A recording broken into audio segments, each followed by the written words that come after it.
السلام عليكم ورحمة الله وبركاته. السلام عليكم ورحمة الله وبركاته.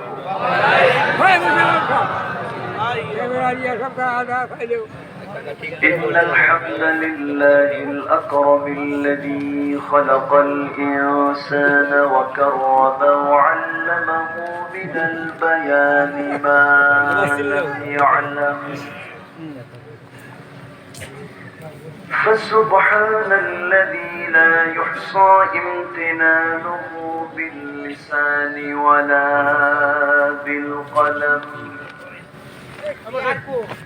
نشهد أن لا إله إلا الله وحده لا شريك له، ونشهد أن سيدنا وحبيبنا ومولانا محمدا عبده ورسوله الذي أرسله بالحق بشيرا ونذيرا وداعيا إلى الله بإذنه وسراجا وقمرا منيرا. فقد قال الله تعالى في كلامه المجيد وفرقانه الحميد: أعوذ بالله من الشيطان الرجيم. بسم الله الرحمن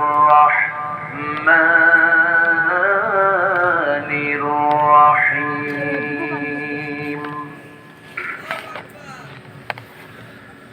والذين يجتنبون كبائر الإثم والفواحش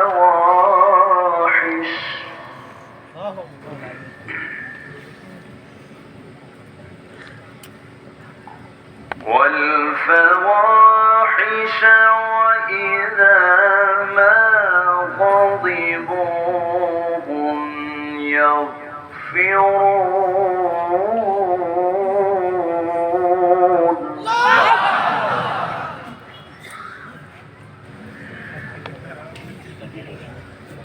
والذين استجابوا لربهم وأقاموا الصلاة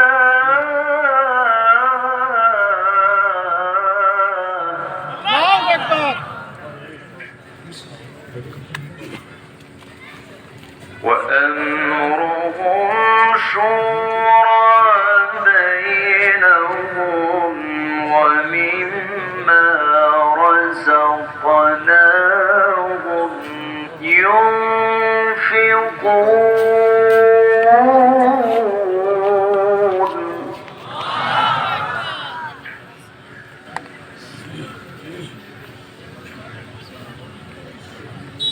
والذين إذا أصابهم البغي هم ينتصرون.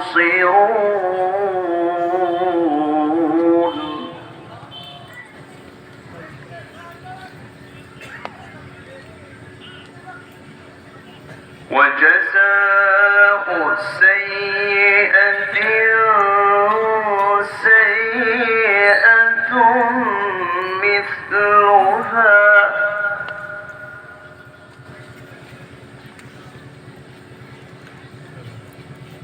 فمن عفا وأصلح فأجره على الله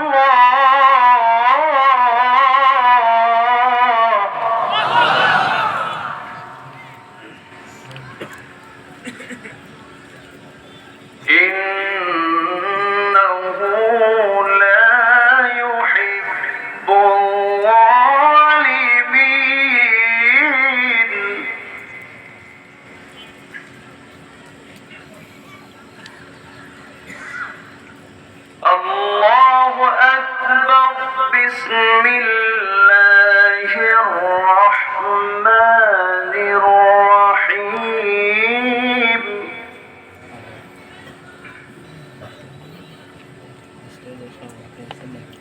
إن الله وملائكته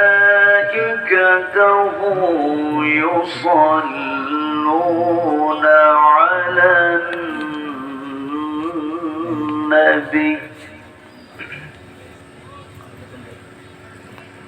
يا أيها الذين آمنوا صلوا عليه وسلموا تسليما اللهم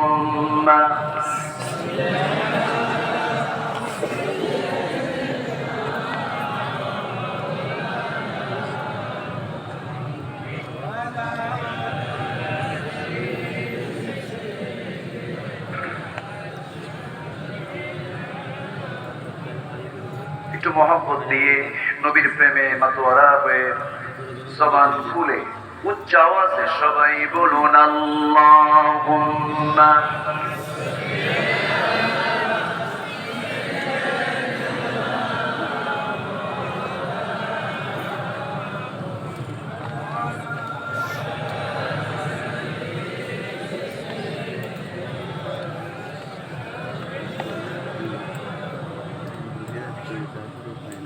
রসুল আমার ভালোবাসা রসুল আমার ভালোবাসা রসুল আমার প্রেম বিরহের মূল আলোচনা রসুল আমার কাজে কর্মে অনুপ্রেরণা আল্লাহুম্মা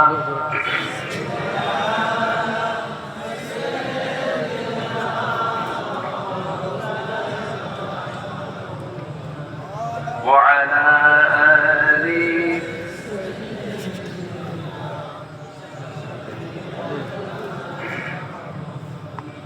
সবাই বলুন بلغ العلا بكماله كشف الدجى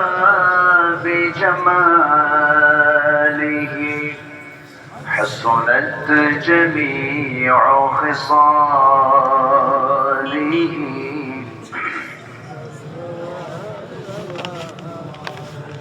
مشرق حب محمد مطلع ديوان ما مطلع خورشید سقاس سینه سوزان ما بلغ العلا كشف الدجى بجماله حسنت جميع خصاله سلوا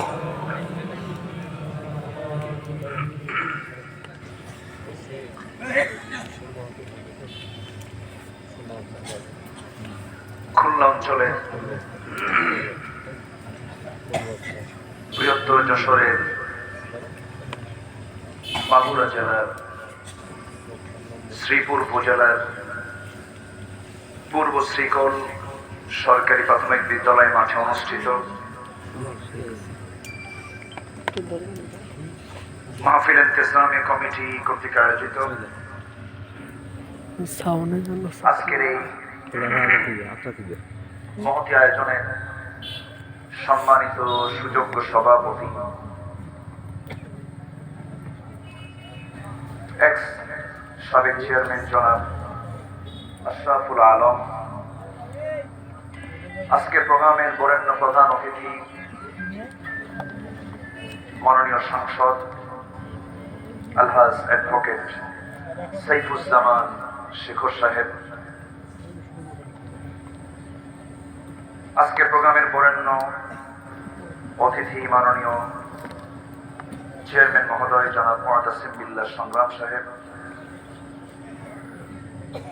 কথা বলেছেন আমার পূর্বে নন্দিত আলেমে দ্বীন মাওলানা কারি আসলামউদ্দিন, উপস্থিত হাজরাত উলামায়ে কেরাম, ফদলা ইসলাম, সুশীল সমাজ, জাতির শ্রেষ্ঠ সন্তান শিক্ষক মন্ডলী, জাতির বিবেক সাংবাদিক বৃন্দ, প্রশাসনের দায়িত্ব নিয়োজিত কর্মকর্তা বৃন্দ, গোয়েন্দা সংস্থার সদস্যবৃন্দ, সামনে উপস্থিত আজকের মাহফিলের প্রধান আকর্ষণ, যাদেরকে নিয়ে আজকের এই সাজানো একটি আয়োজন, তৌহিদের পতাকাবাহী, কালেমার ঝান্ডাবাহী, দ্বীন ইসলামের নরসারদুল বীর মুজাহিদ, প্রাণ প্রিয় সম্মানিত দ্বীন ভাইরা, আড়ালে বসে আছেন শ্রদ্ধেয়া সম্মানিতা মা বোনেরা। আলোচনার সূচনায় আনুষ্ঠানিকতার মধ্য দিয়ে আমার পক্ষ থেকে আবারও দিল খোলা সালাম, আসসালামু আলাইকুম ওয়া রাহমাতুল্লাহি ওয়া বারাকাতুহু। সবাই কেমন আছেন? আমাকে শুনতে পাচ্ছেন? আমাকে দেখা যায়? এই পাশে একটু প্রবলেম হচ্ছে, এই পাশে একটু প্রবলেম হচ্ছে। আসলে বিষয়টা ছিল হলো মঞ্চ একটু উঁচু করলে এই প্রবলেমটা হলো না, এটা একটু উঁচু করে লাগতো, অন্তত 3 ফিট 4 ফিটের মতো হলে বড় একটা অডিয়েন্সে একটু মঞ্চ উঁচু করে সুবিধা হয়। ক্যামেরাম্যানরা তারা এসেছেন, তারা দ্বীনের কথাগুলোকে বিশ্বময় ছড়িয়ে দেওয়ার জন্য, তো তাদেরকেও ডিসকারেজ করা যাবে না, নিরুৎসাহিত করা যাবে না। এখন এখানে যদি তারা একভাবে রাখে তাহলে একটার সঙ্গে আরেকটা লেগে যায়। ক্যামেরাতে একটা চোখ, ওই তালে তালে তারা লাগিয়ে রেখেছে, একটু কষ্ট হবে। আমরা যে বেশি কষ্ট করব সওয়াব কম পাবো না বেশি পাবো?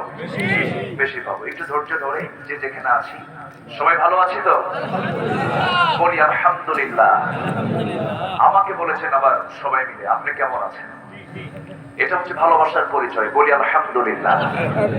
আমাদের মাঝে হিংসা দরকার না ভালোবাসা দরকার? কিন্তু আজকে ভালোবাসার অভাব না হিংসার অভাব? হিংসার অভাব আছে? কিসের অভাব? ভালোবাসার অভাব। ভালোবাসা যদি আজকে আমরা যদি ছড়িয়ে দিতাম, হিংসা স্থান পেত না। অথচ হিংসা সকল নেক আমলকে শেষ করে দেয়। মিথ্যা সকল পুণ্যকে খেয়ে ফেলে। অথচ সেই মিথ্যা, হিংসা, জগলখড়ি, গীবত, শেখায় আজ মুসলিম জাতি আমরা আমাদের মধ্যে আছে না নাই? আসতে কোন কেন আছে না নাই? তাহলে আমরা যদি মুসলমানি হয়ে থাকি, এগুলো তো থাকার কথা ছিল না। আমরা উদার হব, আমরা মানুষকে ক্ষমা করব, আল্লাহ আমাদেরকে ক্ষমা করবে। আমার প্রতিশোধ পরায়ণ হব না, আমরা ক্ষমার দৃষ্টিতে সবাইকে মাফ করে দেব, আল্লাহ আমাদেরকে মাফ করে দিবেন। সম্মানিত ভাইরা, আমরা এসেছি কোরআনের টানে, জান্নাতের বাগানে। যে মনিব আমাকে আপনাকে চুজ করে, পছন্দ করে, নির্বাচিত করে এমন একটি জান্নাতের বাগানে আসার বসার তৌফিক দিলেন, সেই মহান রবের শানে মুহাব্বতান বলে উঠছি আলহামদুলিল্লাহ। আলহামদুলিল্লাহ। আবারও বলছি আলহামদুলিল্লাহ। চিৎকার মেরে বলছি আল্লাহুম্মা ইন্নী আসআলুকা আল হুদা ওয়াত তুকা ওয়াল আফাফা ওয়াল গিনা। সবাই বলি আল্লাহুম্মা লাকা আসলামতু ওয়া বিকা আমানতু ওয়া আলাইকা তাওয়াক্কালতু ওয়া ইলাইকা আনাবতু ওয়া বিকা খাসামতু। আমরা আল্লাহ তাআলা শুকর আদায় করে নিলাম। সম্মানিত ভাইয়েরা, আমি আলোচনার প্রথমেই মুসলমানদের জীবনের শ্রেষ্ঠ একটি কিতাব, মুসলিম জীবনের জন্য শুধু নয়, সূর্যের আলো যেমন সবাইকে তাপ দেয়, আলো দেয়, তেমনি কোরআন শুধু মুসলমানদের জন্য বলা ভুল হবে। কোরআন মুসলিম মানব শুধু মুসলমানের জন্য নয়, বিশ্ব মানবতার জন্য। সুবহানাল্লাহ।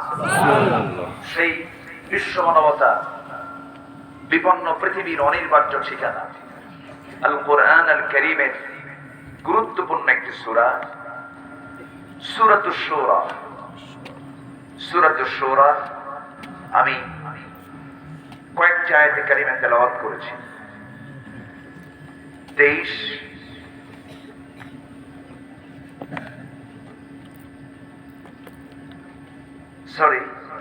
কোরআনে কারীমের আমি সূরা শূরা 27, 28, 29 এবং 30 এই কয়েকটা আয়াত আমি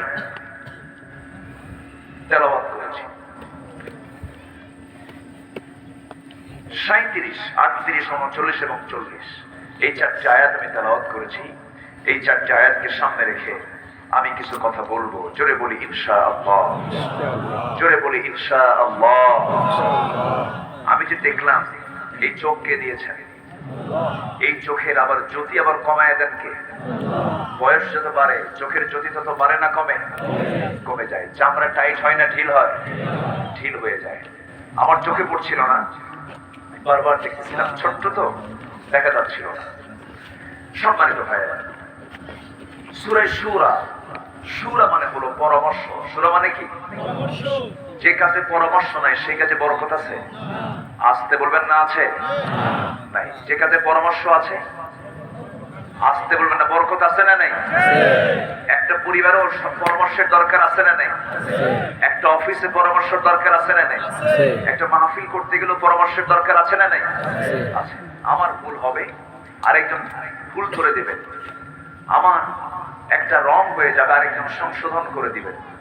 এই জন্য গুরুত্বপূর্ণ একটা বিষয় হলো পরামর্শ।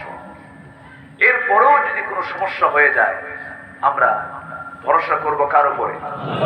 আসতে বলবেন না, কার উপরে? আল্লাহ।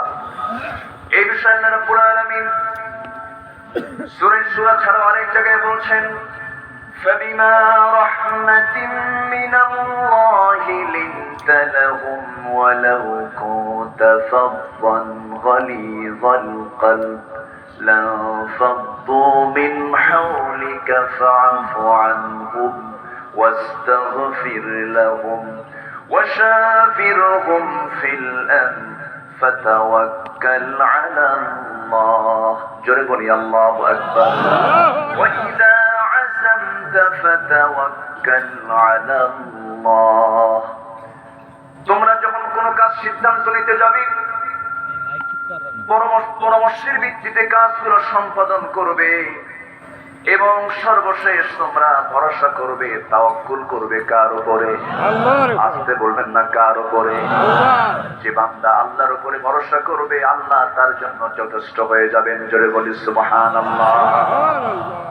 সকল কিছুর মূল নিয়ন্ত্রক, রিমোট কন্ট্রোল, রিমোটটা কার হাতে? আসতে বলবেন না, কার হাতে? মাইকের সাউন্ডটা এক পর্যায়ে রাখেন, একভাবে রাখেন, যেন আপনার কান এবং আমার কানটা যেন সুন্দরভাবে শুনতে পায়। আল্লাহ মুখের সাথে কান দিয়েছেন, কানটা কি দূরে দিয়েছেন না কাছে দিয়েছেন? কাছে দিয়েছেন। যেন আমার মাইকটা যেন আমার কান হয়ে যায়, আমি যেন আমার কথাগুলো শুনতে পাই, আমি যেন বলতে পারি। আমি যদি আমার কথা না শুনতে পাই তাহলে তো বলতে পারবো না। এই বিষয়টা একটু খেয়াল করার চেষ্টা করেন। মাইক্রো অপারেটরকে এতক্ষণ ওয়াজ শোনালাম, শুনছেন তো? আচ্ছা, সম্মানিত ভাই, আসুন তাহলে আমরা সূরা ধরেছি। কিসের সূরা বলেন? বলেন বলেন, বাংলা বলেন, বলেন কি? পরামর্শ। আরবি কি? শূরা। বলেন আরবি কি? শূরা। পরামর্শের বৈঠককে আরবিতে বলা হয় মাজলিসে শূরা। মাজলিসে শূরা। মাজলিস মানে বৈঠক, মাজলিস মানে কি? আমরা এখানে কি এটা কি বলেন? আরবিতে কি বলেন? মাজলিস, মাহফিল। মাজলিস, আমরা একটা বৈঠকে বসেছি। সম্মানিত ভাই, তাহলে আমার আল্লাহ যখন আদমকে পৃথিবীতে পাঠাবেন তিনি কি ফেরেশতাদের সঙ্গে পরামর্শ করেছিলেন? করেছিলেন? আল্লাহর কি দরকার? আল্লাহর তো দরকার ছিল না। তিনি তো কারো মুখোমুখি নন। কিন্তু এরপরও তিনি পরামর্শ নিয়েছেন কিনা বলেন? নিয়েছেন। আল্লাহ রাব্বুল আলামিন বলেন, وَإِذْ قَالَ رَبُّكَ لِلْمَلَائِكَةِ إِنِّي جَاعِلٌ فِي الْأَرْضِ خَلِيفَةً قَالُوا أَتَجْعَلُ فِيهَا مَن يُفْسِدُ فِيهَا وَيَسْفِكُ الدِّمَاءَ وَنَحْنُ نُسَبِّحُ بِحَمْدِكَ وَنُقَدِّسُ لَكَ قَالَ إِنِّي أَعْلَمُ مَا لَا تَعْلَمُونَ জোরে বলুন আল্লাহু আকবার। আল্লাহ রাব্বুল আলামিন ফেরেশতাদের সঙ্গে পরামর্শ করে বললেন, আমি দুনিয়াতে মানুষ পাঠাবো, খলিফা পাঠাবো, আমার প্রতিনিধি পাঠাবো। তোমাদের কি মত? তারা মত দিল না, পাঠায়ও না। ওয়াসফিকুদ্দিমা, রক্তপাত করবে, ফিতনা ফাসাদ সৃষ্টি করবে। ফেরেশতাদের পরামর্শ সঠিক না ব্যাঠিক? আসতে কোন কেন? সঠিক না ব্যাঠিক? সঠিক। শনিতপাত করবে তারা, রক্তপাত করবে তারা, ভাই ভাই রক্তাক্ত হয়ে যাবে, সম্পদ নিয়ে গন্ডগোল শুরু হয়ে যাবে, মানুষ মানুষকে খুন করে ফেলবে। এই ফিতনা ফাসাদের জন্য এদেরকে দুনিয়াতে পাঠানোর দরকার নাই। আমরা তো আপনার পবিত্রতা ঘোষণা করছি, কিন্তু আল্লাহ বলছেন, ও ফেরেশতারা, তোরা তো সিদ্ধান্ত জানায় দিলি, তবে ক্বালা ইন্নী আ'লামু মা লা তা'লামুন, আমি যা জানি তোমরা তা জানো না। জোরে বলি সুবহানাল্লাহ। শেষে কার কথা বিজয়ী? আসতে বলবেন না, কার কথা? কিন্তু আল্লাহ বুঝায় দিলেন যে ও পৃথিবীর মানুষ, আমি আল্লাহ, আমার কারো লাগে না। ওয়ালাম ইয়াকুল লাহু কুফুয়ান, তার সমকক্ষ কেউ আছে? শারীকুন ফিল আরদ, তার শরীক পৃথিবীতে কেউ আছে? নাই। সে আল্লাহ বলছেন যে আমার কারো প্রয়োজন নাই, কারো কোনো দরকার নাই। এরপরও আমি ফেরেশতাদেরকে ডাক দিয়ে পরামর্শ করেছি, অতএব ও দুনিয়ার মানুষ, একা যখন সিদ্ধান্ত নেবে, তোমার সিদ্ধান্তে ভুল আসবেই। অতএব সিদ্ধান্ত নিলে শুরা করো, পরামর্শ করো এবং সেই কাজ বাস্তবায়ন করো। যদি কোনো শঙ্কা, যদি কোনো তোমার ভিতরে ডাউট এসে থাকে, ভরসা করবে কার উপরে? আসতে বলবেন না, কার উপরে? রহমত নাযিল করবেন কে? আল্লাহ। কি সুন্দর করে। আর এইভাবে সব জায়গায়, এই যে আমাদের গোটা দেশের 18 কোটি মানুষের জন্য একটা পরামর্শের জায়গা, পরামর্শের একটা সেন্টার, পার্লামেন্ট আছে না নাকি? তাহলে এখন প্রমাণ হলো কোরআনে পার্লামেন্টের কথা আছে না নাকি? আসতে বলবেন না, আছে না নাই? আল্লাহ তাআলা পার্লামেন্ট নামে একটা সূরা নাযিল করেছেন, সূরা শুরা। জোরে বলি সুবহানাল্লাহ।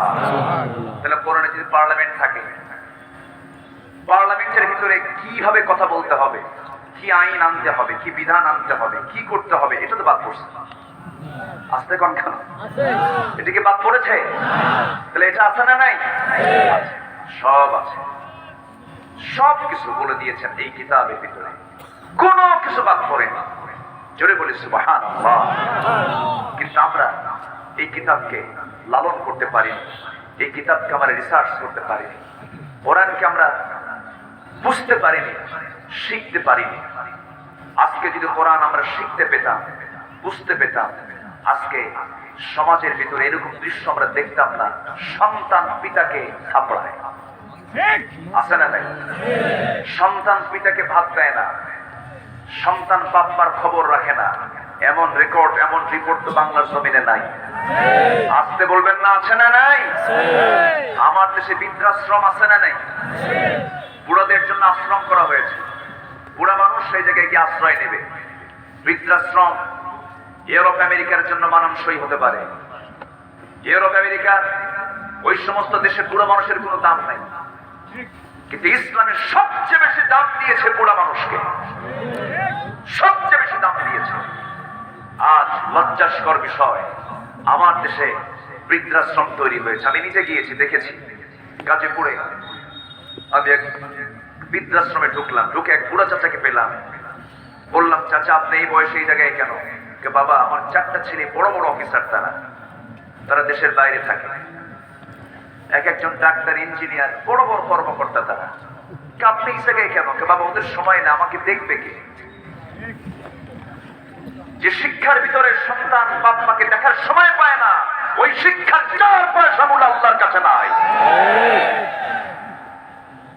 সম্মানিত ভাইরা, সম্মানিত বন্ধুগণ, সবার আগে কিসের শিক্ষা? আসতে বলবেন না, কিসের শিক্ষা? আমার দেশে প্রতিটি থানায়, প্রতিটি উপজেলায় একটা করে মডেল মসজিদ নির্মিত হয়েছে, বলি আলহামদুলিল্লাহ। এটি একটি ভালো উদ্যোগ। ভালোকে আমরা ভালো বলবোই, কেন বলবো না? ইতিবাচক কিছু কাজ আমরা দেখেছি, এর মধ্যে চোখে পড়ার মতো প্রত্যেকটি উপজেলায় আকর্ষণীয় কিছু মডেল মসজিদ নির্মিত হয়েছে। দেখেন না আপনারা? হয়েছে। এই মসজিদগুলোকে এখন আমাদের দরকার আছে না নাই? কোরআন শুধু কিনলে হবে? নামাজ করতে হবে, আবাদ করতে হবে। মসজিদ শুধু বানাতে হবে না, নামাজ বানাতে হবে। নামাজ পড়বে কি দিয়া? আসল কি দিয়া? কোরআন পড়তে পারে না, নামাজ হবে? হবে না। তাহলে ওই মসজিদকে কার্যকর করার জন্য আমি তো মনে করি বাংলাদেশের প্রত্যেকটা মসজিদে নিয়ন্ত্রণে একজন করে কারিউল কোরআন, একজন করে শিক্ষক নিয়োগ দিয়ে টার্গেট করতে হবে এদেশের প্রতিটি মানুষের হাতে কোরআনটাকে সুন্দর করে তুলে দেওয়া, ঠিক কিনা? তাহলে এই জাতির হাতে, যুবকদের হাতে আর মাদক দ্রব্য আসবে না, ইয়াবা আসবে না, কোন নেশা দ্রব্য আসবে না।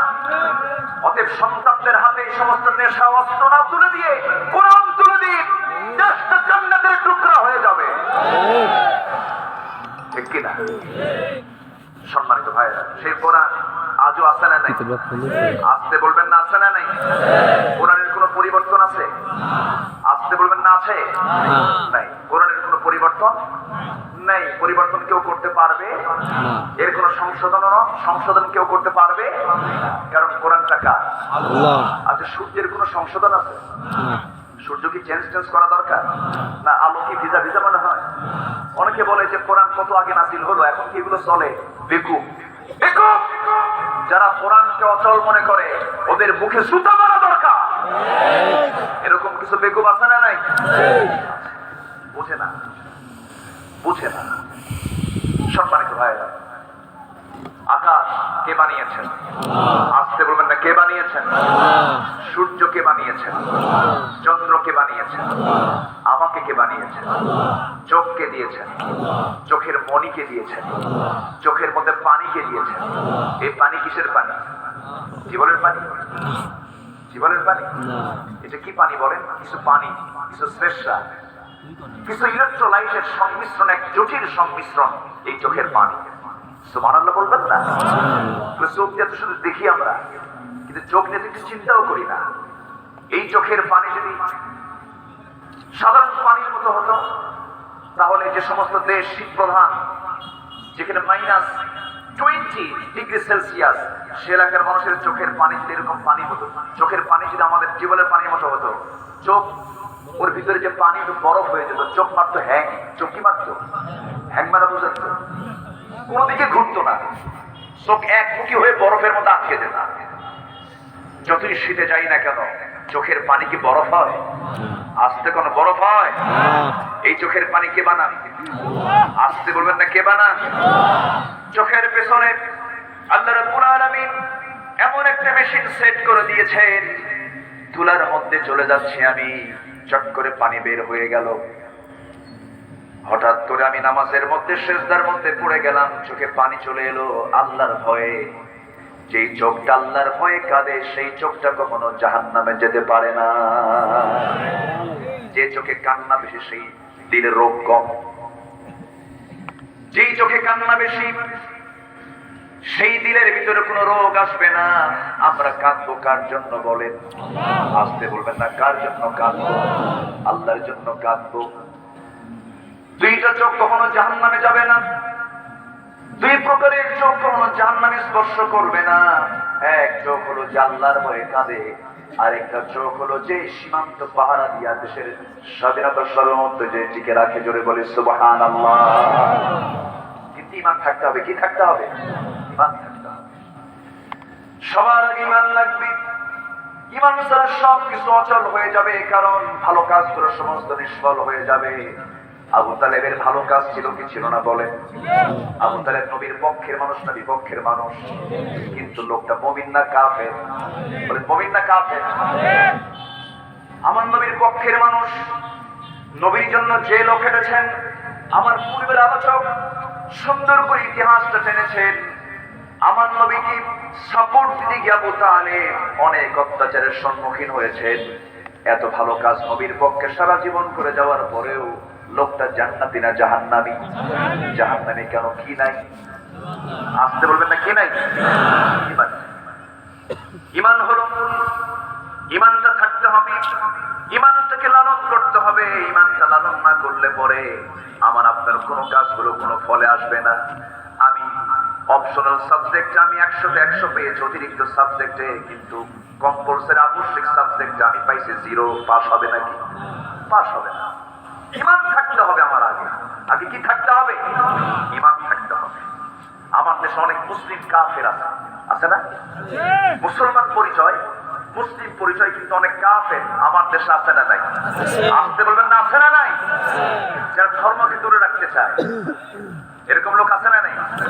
বলে ধর্ম চলবে না, সব জায়গায় ধর্ম খাটানো যাবে না। যেই জায়গায় ধর্ম নাই সেই জায়গায় শয়তান, ঠিক কিনা? যে জায়গায় ধর্ম থাকবে না সেটা কি থাকবে? কি থাকবে?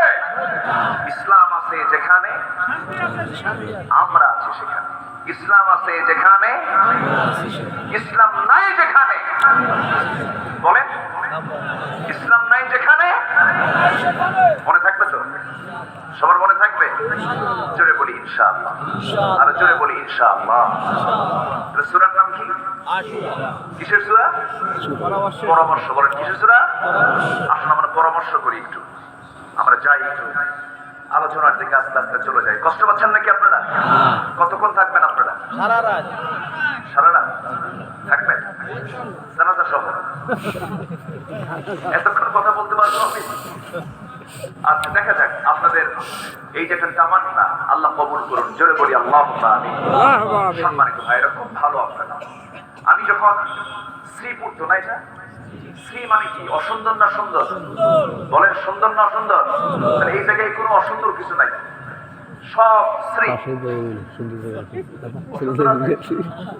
হ্যাঁ, সুন্দরের মধ্যে কিছু অসুন্দর না হলে তো সুন্দর টেস্ট করা যায় না। কিছু অসুন্দর তো থাকতেই হবে, আছে না নাই? অসুন্দর কিছু আছে না নাই? অবশ্যই আছে। নামাজের সাথে কিছু বেনামাজি থাকে না? আছে না নাই?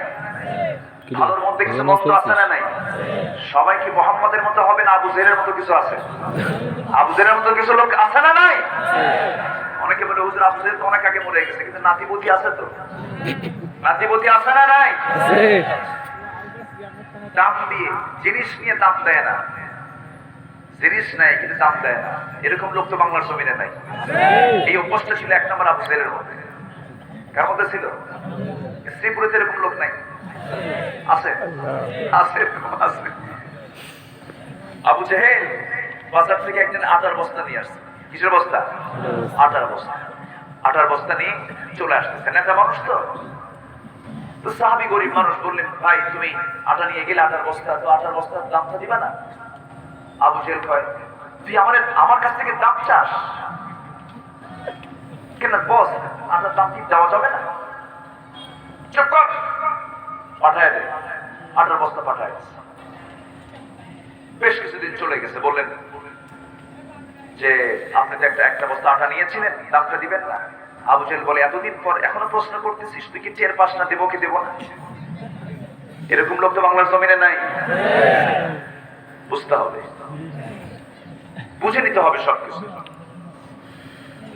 সাহাবী বেচারা একদম অসহায় হয়ে নবীর কাছে চলে গেলেন। রাসূল বললেন, দেখো আমার তো তেমন কিছু করার নাই, আমি কি করব? কেমনে আমি তোমাকে এই আটার দামটা উদ্ধার করে দেব?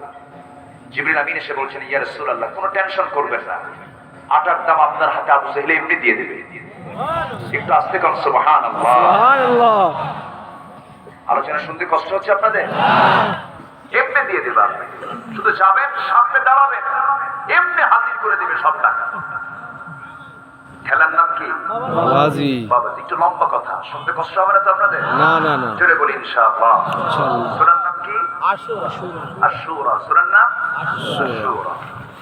আল্লাহ রাব্বুল আলামিন বলেন والذين يجتنبون كبائر الإثم والفواحش وإذا ما غضبوا هم يغفرون جنبون الله أكبر والذين استجابوا لربهم وأقاموا الصلاة وأمرهم شورى بينهم ومما رزقناهم ينفقون جنبون الله أكبر আল্লাহ রাব্বুল আলামিন সুন্দর করে বলছেন যে সমস্ত বান্দাগুলো বড় বড় পাপ থেকে নিজেকে গুটিয়ে রাখবে বড় বড় পাপ আর ছোট পাপ কিছু আছে না নাই ছোট পাপগুলোকে আল্লাহ রাব্বুল আলামিন দেখবেন না বান্দাকে এমনি মাফ করে দিবেন কাস্তে কোন সুবহানাল্লাহ সুবহানাল্লাহ ছোট পাপকে আল্লাহ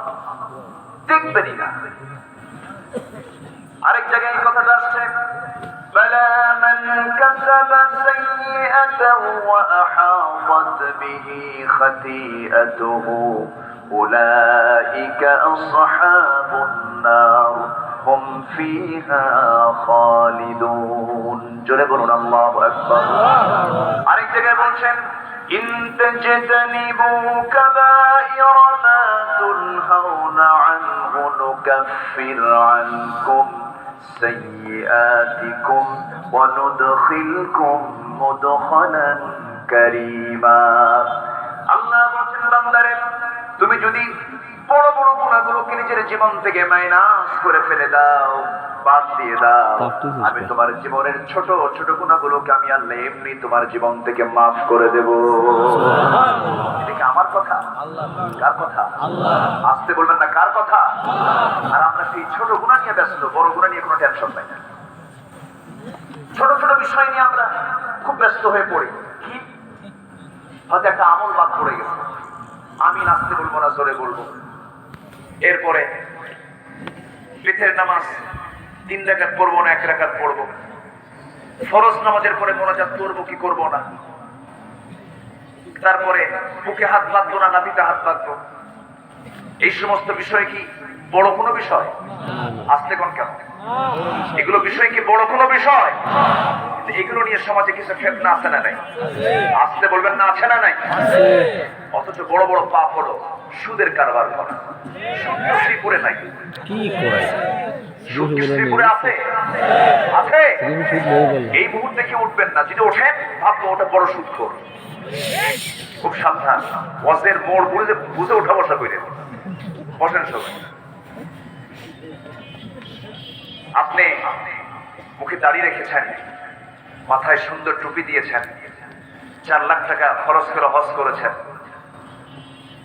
আপনি দান সদকা করছেন ভালো কথা আপনি সুদের মহাজন হয়ে বসে আছেন জান্নাত মামুর বাড়ির আবদার হ্যাঁ আপনি শিরকের কাজ করছেন জান্নাত কি এতই সস্তা আবার কিছু লোক আছে যাদের জীবনে নফল কাজগুলো নাই কিন্তু কোন কবিরা গুনাহ তার জীবনে নাই ওই লোকটাই জান্নাতের মেহমান হয়ে যাবে ঠিক কি না আমরা শুধু বাহিরটা দেখি যদি পাঞ্জাবি থেকে ফাড়া হয় জুব্বা পরে নাই সে লোকটার তাকওয়া নাই দাড়ি একটু ছোট অথবা দাড়িটা রাখতে পারে নাই কত পারফেক্ট বুঝু মারে শেষ আছে না নাই বলেন আছে না তুমি দাড়ি ধুয়ে কি করছো তুমি দাড়ি রেখে কি করেছো আমি দাড়িকে অবহেলার ছবি দেখছেন আবার ভুল বুঝবেন না ক্যামেরাম্যান আমার উল্টা পাল্টা এগুলো করেন না বুঝুন দাড়ি রাখতে মানা করছে কথা তো কথা কথাকে কেটে কুটে কোন জায়গায় কোন প্যাঁচ লাগায় দেয় আল্লাহ জানে খুব মারাত্মক বিষয় কথা বলি কোন দিকে নিয়ে যায় আবার কোন দিকে আমি দাড়িকে ইনকার করছি না আমার নবী যে মুখে দাড়ি ছিল দাড়ি রাখা ওয়াজিব দাড়ি রাখা কি ওয়াজিব সুন্নাত না সুন্নাত তো একটু ছাড় আছে দাড়ি রাখা কি আরো জোরে ওয়াজিব কিন্তু দাড়ি না রাখলে কি মুশরিক হবে আসতে পার কেন দাড়ি যদি কেউ না রাখে সে কি মুশরিক হবে মুশরিক হবে না তাহলে মুশরিক এর যে গুনাহ আর দাড়ি না রাখার গুনাহ একরকম না তফাৎ আছে তফাৎ আছে না নাই মারাত্মক মারাত্মক গুনাহগুলো হচ্ছে সুদের কারবার চলছে জেনার কারবার চলছে ইয়াবার ব্যবসা করে। ইয়াবার কিসের ব্যবসা? উনি হজ করেন, কোটি কোটি টাকা কামাই করে। কক্সবাজারের মাহফিল আমার ছিল, আমি তাকে দেখলাম। উনি হাজী সাহেব, শুনলাম ভাই উনি এগুলোর কারবার করেন। আমি তাকে বললাম ডাইরেক্ট যে আপনি এগুলো করেন কেন? হুজুর এটা তো আমার ব্যবসা, আমি খাই না, আমার পরিবারের কেউ খায় না, আমি জনগণকে একটু খাওয়াই। বুঝতেছেন কি আমার কথা? বুঝতেছেন? তাহলে এই চিন্তা মাথায় নিয়ে, মাথায় টুকুই দিয়া হজ কইরা কোনো লাভ হবে? আসতে বলবেন না হবে? হবে। আমার বডি সুন্দর, চেহারা সুন্দর, সবকিছু সুন্দর, কিন্তু হার্ট আমার নাই, আমি মূল্যহীন। যেই দেহে হার্ট থাকবে না তার কোনো মূল্য থাকবে না। সৌন্দর্যটা আপনি কি করবেন? কিন্তু দেহটা কঙ্কালসার, টাকায় তেমন গোস্ত নাই, কিছুই নাই, চেহারা সৌন্দর্য নাই, কিন্তু হার্ট আছে, তার মূল্য আছে না নাই? আসতে বলবেন না আছে না নাই? ফরজ বিষয়গুলো আগে থাকতে হবে, এরপরে আমরা ওয়াজিবের দিকে চলে যাব, এরপরে আমরা সুন্নতের দিকে চলে যাব। সুন্নত নফল নিয়ে আমরা টানাটানি করতে গিয়ে ফরজগুলোকে আমরা হারায় ফেলছি। আজ এগুলো করা যাবে না। আল্লাহ বলছেন বান্দারে, বড় বড় গুনাহগুলোকে তুমি যদি ছেড়ে দিতে পারো, ছোট ছোট গুনার দিকে আমি আল্লাহ নজরই দেব না। সুবহানাল্লাহ, কি কথা দেখেন। আর আমরা ছোট ছোট গুনাহ নিয়ে, ছোট ছোট বিষয় না আমরা নাচানাচি করি। শিরকের কাজ করা যাবে না, বেদাতের কোনো কাজ করা যাবে না। আবার ভুল বুঝবেন, শিরকের কাজ বলতে কি কাজ বলতে কি বোঝা যায়? একটু লম্বা কথা, একটু লম্বা সময় নিয়ে বলতে হবে। আমার বন্ধুগণ, শিরক এমন একটা গুনার নাম, কোন বান্দা শিরক কখন করে ফেলছে সে নিজেও টের পায় না। একটা পিঁপড়া হাঁটলে কি পিঁপড়ার হাঁটার আওয়াজ কি কানে আসে নাকি? কানে আসে না। একটা মানুষ জীবনে কখন শিরকের কাজ করে ফেলেছে সে নিজেও টের পায় না। আমার বন্ধুগণ, তবে হ্যাঁ, শিরকের মধ্যে কিছু তফাৎ আছে, শিরকের মধ্যে কিছু ক্লাস আছে। এর মধ্যে সবচেয়ে বড় শিরক হলো শিরকুল বিজ্জাত, আল্লাহর জাতের সঙ্গে শিরক করা। আমাকে খাওয়ান কে? আসতে বল, আমাকে খাওয়ান কে? কালকে কি খাবো? আমার কোনো টাকা পয়সা নাই, আমার জীবন শেষ, কি করে চলবো আমি? এই কথার মধ্যে শিরকের গন্ধ আছে না নাই? আসতে বলবেন না আছে না নাই? চাকরি নাই, কি করব? শেষ হয়ে গেলাম। শিরক আছে না নাই? আল্লাহর প্রতি আস্থা আনতে হবে, বিশ্বাস আনতে হবে। আল্লাহ আমাকে খাওয়ান। এই পৃথিবীতে মানুষ ছাড়া কোন প্রাণীর কি খাদ্য গোদাম আছে নাকি? আছে, খাদ্য গোদাম আছে। স্থলভাগে আর কত প্রাণী থাকে? জলভাগে সবচেয়ে বেশি প্রাণী। একটা বড় প্রাণী আছে, সেই প্রাণীর নাম হলো নীল তিমি। তিমি মাছের নাম সবাই শুনছেন নাকি? এই মাছের নাম শুনছেন? সবাই শুনেছেন তো? দেখছেন সবাই? সবাই দেখেন না, কারণ এই তিমি তার খাওয়া যায় না। এই মাছ তো আর বাজারে ওঠে না। এই তিমিটা এত বড়, এর এত শক্তি, 1700 হর্স পাওয়ার। সে বড় বড় জাহাজকে তার পিছনের অংশ দিয়ে আটকিয়ে ফেলে, আটকায় দেয়, জাহাজ সামনের দিকে যেতে পারে না। আল্লাহু আকবার বলবেন না? সেই তিমির একটা ওজন হচ্ছে, একটা নীল তিমির ওজন হলো 120 টন। সুবহানাল্লাহ। নীল তিমি তার বাচ্চাকে দুধ খাওয়ায় প্রত্যেক দিন 50 থেকে 60 মণ। আরেকটু আস্তে কোন সুবহানাল্লাহ। দুধ মনে হয় কম হয়ে গেছে নাকি? 50 থেকে 60 মণ দুধ খাওয়ায় নীল তিমি তার বাচ্চাগুলোকে, একটা বাচ্চাকে খাওয়ায়। অথচ সেই তিমি মাছের জন্য কোন খাদ্য গোদাম আছে? খাদ্য গোদাম আছে? কোন পাখি তার ডিট থেকে, তার বাসা থেকে যখন সকালবেলা বের হয়, সে কি ভরা পেটে না খালি পেটে বের হয়? সন্ধ্যায় যখন আসে তার কি কোনো খাবার ফাঁকা থাকে? পেট ফাঁকা থাকে? ভরা পেটে চলে আসে। তার কি কোনো খাদ্য গোদাম আছে? এই পৃথিবীর কোন প্রাণীর ভিতরে খাদ্যের কোনো সংকট নাই। কোন জলভাগে যান, স্থলভাগে যান, কোথাও কোনো খাদ্যের সংকট নাই। কিন্তু আমাদের মধ্যে খাদ্যের সংকট আছে না নাই? আসতে কোন কেন?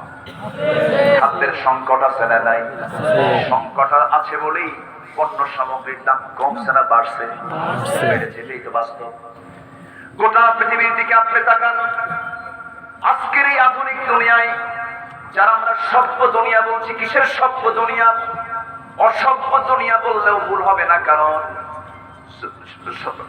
জঙ্গলের জীবজন্তুর গায়ে তাদের দেহে কোনো কাপড় চোপড় আল্লাহ রাব্বুল আলামিন দেন নাই। আল্লাহ প্রত্যেকটা জীবজন্তুর জন্য পোশাক দেন নাই, তাদেরকে স্থায়ী পোশাক কিছু দিয়ে দিয়েছে। কিন্তু আল্লাহ মানুষকে যে পোশাক দিয়েছেন, এই পোশাকটা আজকে দুনিয়ার অধিকাংশ দেশে পোশাককে মেয়েরা গায়ে দেয় আর গায়ে দেয় না। গায়ে কি আছে কাপড়? সভ্য না অসভ্য? আসতে কর কেন? সভ্য না অসভ্য? অসভ্য। আবার এর মাঝেও কিছু ভালো মানুষ আছে, এর মাঝেও কিছু ভালো মানুষ আছে। হোয়াইট হাউসে বড় একজন কর্মকর্তা মহিলা, হোয়াইট হাউস, আমেরিকার হোয়াইট হাউস, হিজাব পরে তিনি অফিস করেন। তাকে প্রশ্ন করা হলো, আপনি হিজাব পরে আপনি অফিস করেন, সবাই চলে একরকম, আপনি চলেন ভিন্ন রকম।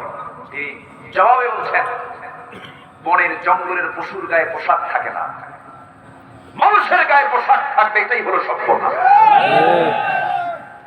আজকে গোটা দুনিয়া অধিকাংশ নারীর গায়ে পোশাক আছে? আসতে বলবেন না পোশাক আছে? মাগুরার নিউ মার্কেটে আপনি যদি রমজান মাসে ঢোকেন, পুরুষ পাবেন বেশি না মহিলা পাবেন বেশি? মহিলা। রমজান মাসের কথা বলতেছি, কিন্তু পুরুষ না মহিলা বেশি? মহিলা। আচ্ছা, রমজান মাসের বরকতে গেছে নাকি? বরকতে যায়। আর সেই মহিলার ভিতরে বোরকা বেশি না বোরকা কম? বোরকা ছাড়া না বোরকাওয়ালা? বোরকা ছাড়াই বেশি। কার মেয়ে, কার বউ, কার মা? নিজের বিবেককে আমরা একটি প্রশ্ন করে দেখি। ওরা বেহায়া হয়ে ঘুরে আর আমাদের খেতাব হয়ে আমরা দায়ুস। আমরা কি দায়ুস? কিন্তু ওরা না, আমরা দায়ুস। আর দায়ুস লা ইয়াদখুলুল জান্নাহ। ওরা বেহায়া হয়ে ঘুরবে আর আল্লাহ বলেন দায়ুস তোরা, তোরা জান্নাত পাবি না। আমরা জান্নাত পাবো না ওদের কারণে। তাহলে ওদেরকে দেখার দায়িত্ব, মাদের, বোনদের, মেয়েদের, স্ত্রীকে দেখার দায়িত্ব আমাদের আছে না নাই? আসতে বলবেন না আছে না নাই? আছে। আমরা দেখবো। জোরে বলি ইনশাআল্লাহ, আর জোরে বলি ইনশাআল্লাহ। ইনশাআল্লাহ। তাহলে তিমিকে খাওয়ান কে? আসতে বলো, তিমিকে কে খাওয়ান? আল্লাহ। পাখি ওড়ে কে খাওয়ান? আল্লাহ। এই যে ছোট্ট ছোট পোকাগুলো করে এর দিকে বানাইছেন কে? এর দিকে দায়িত্ব কার? আল্লাহ। পড়ান কে? খাওয়ান কে? আমাকেও কে চালান? আল্লাহ। অতএব আমার কোনো টেনশন করার কথা? না। আমি টেনশন করি কেমনে সরবো আমি, আমি শেষ। আছে না? আছে। তখন এটা কি হয়ে গেল? শিরিক হয়ে গেল। এইরকম করে করে আমরা ঈমানকে আমরা আক্রান্ত করে ফেলে দিয়েছি। আমরা হতাশ হয়ে যেতে চাই না, হতাশ হওয়া যাবে না। ঈমানটাকে মজবুত করে রাখতে হবে। ঈমানের দাবি যদি আমরা করতে চাই, 14টা কাজ আমরা করব। কয়টা কাজ? 14টা। আমি একটা একটা করে আজকে বলে যাবো। জোরে বলি ইনশাআল্লাহ। ইনশাআল্লাহ। এই আলোচনাগুলো বিশ্ববাসী দেখবে, দুনিয়ার সমস্ত মুসলিম ভাষাভাষী মুসলমানরাও দেখতে পাবে, তারা শুনতে পাবে। তাদের জন্য মেসেজ দিচ্ছি, আমরা যারা ইমানদার, ইমানের দাবি করতে হলে 14টা কাজ করবো। আমরা কয়টা কাজ করব? 14টা কাজ করব। তবে হ্যাঁ, আমার বন্ধুগণ, বড় বড় গুনাহগুলো আমরা ছেড়ে দেব। চুরি করেছি আর জীবনে চুরি করব? আসতে কোন কেন? আরো জোরে। নামাজ যে বাদ দেয় সে কি মানুষ না চোর? হ্যাঁ, আসতে কোন কেন? যে নামাজ বাদ দেয় সে কি মানুষ না চোর? কি চোর? বলেন কি চোর? সবচেয়ে বড় ফাঁকিবাজ সে যে আল্লাহকে ফাঁকি দেয়, ঠিক কিনা? নামাজ কার হক? আসতে নামাজ কার হক? আল্লাহ। যে আল্লাহর হক মেরে খায়, যে আল্লাহর হক নষ্ট করে, শুধুমাত্র হক ব্যক্তি নষ্ট করতে হবে। ওঠে কেন? এই কি হয়েছে? ওঠা শুকর। কারো কোনো যাওয়া নাই তো? কষ্ট পাচ্ছেন নাকি আপনারা? যে বলি আলহামদুলিল্লাহ, যে যেখানে আছি আমরা সাইলেন্ট করে থাকি, শেষ পথ থাকবো। তাহলে হ্যাঁ, ইনশাআল্লাহ বলি ইনশাআল্লাহ। ইনশাআল্লাহ। এটা ভুল করা যাবে না। যতবার আসবে ততবার কি বলবো? ইনশাআল্লাহ। আল্লাহ পাক রাসূলকে ছাড়েন নাই। প্রশ্ন করা হয়েছিল, হে রাসূল, আসহাবে কাহাফ কারা? যুলকারনাইনকে 3টা প্রশ্ন করা হয়েছিল। রূহটা কি? সূরা কাহাফের মধ্যে এসেছে। আমি গতকালকে সূরা কাহাফের তাফসীর করেছি আরেক জায়গায়, আজকে সূরা শুরা করেছি। তো এই 3টা প্রশ্ন করা হলে রাসূল বললেন, এটার জবাব আমি আগামীকালকে দেব। কিন্তু ইনশাআল্লাহ বলতে ভুলে গেছেন। আল্লাহ ছাড়েন নাই। পরের দিন আর অভিনাতে হয় না। আল্লাহু আকবার বলবেন না? আল্লাহু আকবার। একদিন চলে যায়, দুদিন চলে যায়, 3 দিন 4 দিন চলে গেল, 2টা সপ্তাহ চলে যায়, কোনো জবাব আসে না। আল্লাহর পক্ষ থেকে ওহী নাযিল হলো, ওয়ালা তাকুলান্না লিশাইইন ইন্নী ফাঈল ফাইলুন যালিকা গাদান ইল্লা আইয়াশা আল্লাহ। জোরে বলুন আল্লাহু আকবার। হে রাসূল, আপনি কোনো কাজ করতে গেলে, কোনো কাজের সিদ্ধান্ত নিতে গেলে আপনি শুধু বলবেন না আগামী কালকে করবো আমি, এটা না, সঙ্গে সঙ্গে বলবেন কি? আরো জোরে, আরো জোরে। সম্মানিত ভাইয়েরা, এদেশের স্বাধীনতা এসেছে ইনশাআল্লাহ শব্দের মধ্য দিয়া। আসতে বলবেন না, জোরে বলুন ঠিক কিনা? এদেশের স্বাধীনতা অর্জন হয়েছে ইনশাআল্লাহ শব্দের মধ্য দিয়া। 7 মার্চের ঐতিহাসিক ভাষণে যে বক্তব্য ফুটে উঠেছিল তার সর্বশেষ বাক্য ছিল, শব্দ ছিল, এই দেশের মানুষকে মুক্ত করে ছাড়বো।